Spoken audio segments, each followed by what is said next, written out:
12e jour du bootcamp. Aujourd'hui, on va parler de la partie 2 des order blocks. Dans la première partie, je vous avais parlé du coup des order blocks en tant que POI, donc comment les repérer, où est-ce qu'on les retrouve et comment les utiliser. Aujourd'hui, on va regarder les order blocks en tant que pattern et en tant que liquidité à venir chercher. Donc en l'occurrence, ici, on est sur mes graphiques, on est en 15 minutes sur GBP USD.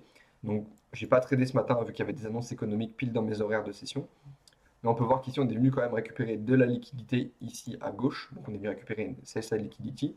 Et il y avait une buy side liquidity qui a été laissée. Il y en a même une seconde ici. Il y a même un equal high, si vous préférez, ici. Donc, il y a quand même de la liquidité importante à venir chercher en haut, tout simplement. Donc, ici, dans un premier temps, on va relever les liquidités qu'on peut venir chercher dans notre mouvement. Donc, moi, je vais en 5 minutes. C'est plus pertinent pour moi. Et on peut voir qu'ici, en 5 minutes, on avait un order block. Donc, ici, dernière bougie acheteuse avant la succession de vente. On peut voir qu'on ne l'a pas récupéré quand on le trace. Du coup, ici, ça va être ma zone de liquidité à venir chercher. Alors, ça pourrait très bien être un TP1 pour ceux que ça intéresse. Donc, du coup, quand on vient chercher cette zone, on vient clôturer la moitié de nos profits et on laisse l'autre partie des profits aller jusqu'à notre TP final. Ou ça peut très bien être une zone de sécurisation. Donc là, en l'occurrence, moi, c'est une zone de sécurisation. C'est à partir de cette zone, dès qu'elle est touchée, dès qu'on vient la toucher, donc je me mets une alerte généralement, dès qu'on vient la toucher, on vient indiquer on est venu récupérer une zone importante de liquidité dans mon mouvement et que potentiellement, à partir de cette zone, on peut potentiellement se retourner et repartir à la baisse. Du coup, il y a toujours cette zone qui peut être plus ou moins pertinente et c'est une liquidité importante parce que du coup, on attend une réaction dans un order block S5 minutes dans notre mouvement. Généralement, en 5 minutes, si vous tradez en plus petite unité de temps, généralement en 5 minutes, c'est souvent là où il y a des gros mouvements qui se passent, des grosses réactions, etc. Que ce soit sur du FVG ou sur des order blocks. En tout cas, de ce que j'ai repéré et sur la paire de devises que j'utilise, donc là en l'occurrence GBP USD, ça dépend après de vos analyses à vous. Moi, je sais que quand je tradais à l'ancienne, au tout début, quand j'avais commencé JBP, JPY aussi, ça réagissait pas mal sur des OBM5. Ça dépend après de vos analyses, de ce que vous voyez. Mais je sais que moi, ça réagit bien à chaque fois sur les OBM5. Donc, je les prends en compte. S'il n'y en a pas, bah, ça veut dire que j'ai moins de chances que mon trade soit un TP. S'il y en a, ça confirme aussi du coup que je puisse sécuriser. Et c'est plus important aussi dans ma stratégie, tout simplement. Ensuite, on passe en une minute. Et comme vous pouvez voir, ici, on est venu récupérer du coup ce qu'on disait avant, la CSA liquidity, donc le high ou le low de notre liquidité. Donc ici, on est venu récupérer le low d'un mouvement. Et ici, on a bien récupéré le low. Alors, il y a plusieurs façons de voir les choses. Nous, notre but, c'est de le voir en termes d'order block. Donc, ce qu'on va venir chercher, c'est un order block qui a réagi à l'inverse qu'on va venir prendre. Donc, en l'occurrence, si on voulait prendre un order block pour rentrer en position pour de l'achat, on ne va pas venir, comme l'OBM5, prendre un order block avec la dernière bougie acheteuse. Du tout. Parce que ça viendrait faire fausser ce qu'on voulait et du coup bah, rentrer à la vente alors que nous, ce qu'on cherche, c'est de l'achat. C'est pas le but. Donc, du coup, on va venir prendre l'inverse. On va venir prendre le dernier OB acheteur, pardon, pour venir récupérer de l'achat à la hausse, tout simplement. Donc ici, pour notre OB acheteur, je répète, dernière bougie vendeuse avant notre succession d'achats. Donc ici, dernière bougie vendeuse. Et on peut voir qu'on a eu notre succession d'achats juste après. On a bien clôturé au-dessus du corps de bougie avec un autre corps de bougie acheteur. Donc ici, on confirme bien la création, et je précise bien la création de notre order block.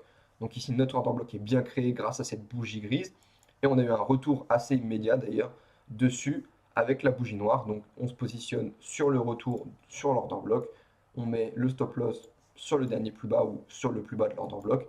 Et on va venir target du coup notre buy side liquidity. Ce qui nous fait un RR de 3,78, ce qui n'est pas dégueu, on va pas se le cacher. Ici, quand on arrive à notre sécurisation, donc une sécurisation, on doit être à peu près à 1%, voilà, c'est ça. Dès qu'on arrive du coup à cette sécurisation qui est un OB inverse, on le rappelle en 5 minutes, comme vous pouvez le voir là, on a bien un OB en 5 minutes ici. Qui plus est, il y a même de la liquidité à venir chercher, donc de l'imbalance, du FVG, comme vous voulez. Il y a du FVG à venir chercher ici. Donc ça confirme encore plus la puissance de la zone, tout simplement. Et du coup, bah, en fait, après, on va venir placer notre BE soit au prix d'entrée, soit du coup ici en dessous de l'order block M1, par exemple. Et après, faire un suivi au fur et à mesure où vous laissez votre BE dans cette zone, tout simplement. Ce qui fait que vous avez sécurisé votre trade, vous êtes venu chercher une liquidité, et on a quelque chose de cohérent. Maintenant, si vous vouliez prendre un partiel, bah, à partir du moment où on arrive dans cette zone, on arrive du coup sur l'order block inverse, là, vous divisez vos lots par 2 sur MT4 ou MT5 et vous prenez une partie de vos profits, tout simplement. Voilà comment vous pouvez utiliser vraiment les order blocks, soit en tant que pattern, soit en tant que liquidité. On pourrait très bien venir aussi du coup, pour pousser la chose, venir chercher cette zone-là, par exemple, en tant que take profit, hein, ça pourrait être plus ou moins aussi intéressant. Ça nous ferait un RR de 2,65, donc ça reste cohérent. On pourrait bien chercher cette zone en take profit. À vous de voir après avec les backtests. On peut voir que, bah, en fait, il n'y a pas eu d'autres order blocs après. Donc ça reste la dernière zone de liquidité. Si jamais on vient être amené soit de réagir dedans, donc du coup ça va juste le rejeter, soit venir le casser par le haut, et du coup ça nous confirmera qu'il veut continuer à la hausse tout simplement. Mais du coup, à vous de voir après avec vos différentes datas, vos différentes backtests. Là, c'était les propositions que je vous montre pour pouvoir utiliser correctement l'order block en tant que liquidité dans un trade et en tant que point d'entrée aussi. Comme vous voyez, hein, une fois qu'on casse, on peut avoir un order block et un point d'entrée juste après dessus pour pouvoir venir chercher notre mouvement. Ça peut être une liquidité où ça réagit dessus, ou ça peut juste être une liquidité pour venir BE votre trade, tout simplement. À vous de voir après comment vous voulez le rajouter à votre trade. Néanmoins, attention quand même à une data importante. Si l'order block en 5 minutes, je vous dis une bêtise, il est ici, c'est-à-dire très early dans le mouvement, vous allez sécuriser très vite. À vous de voir après avec vos datas si c'est réellement pertinent de le faire. Mais quand les BE, donc les order blocks inverses, sont vraiment très très collés au point d'entrée, évitez de prendre ceci. Prenez surtout celui qui aura une plus grosse importance dans le mouvement, qui est vraiment laissé dans un mouvement précis, tout simplement. En plus, celui-ci avait déjà été mitigate. Encore une fois, c'était à titre d'exemple. Donc là, du coup, on vient de toucher notre BE en M5 minutes. Donc du coup, on vient sécuriser notre position. On a bien même clôturé au-dessus, ce qui nous rajoute une confluence assez puissante même. Hop, ce qui fait que du coup, ici, notre trade est sécurisé et on peut le laisser tourner jusqu'à notre take profit final, tout simplement. Donc voilà, j'espère que la petite vidéo vous aura plu, que tout était bien clair pour vous. Si jamais vous avez des questions, n'hésitez surtout pas dans la rubrique commentaires ou sur le Discord, hein, c'est ouvert à tout le monde encore une fois aussi.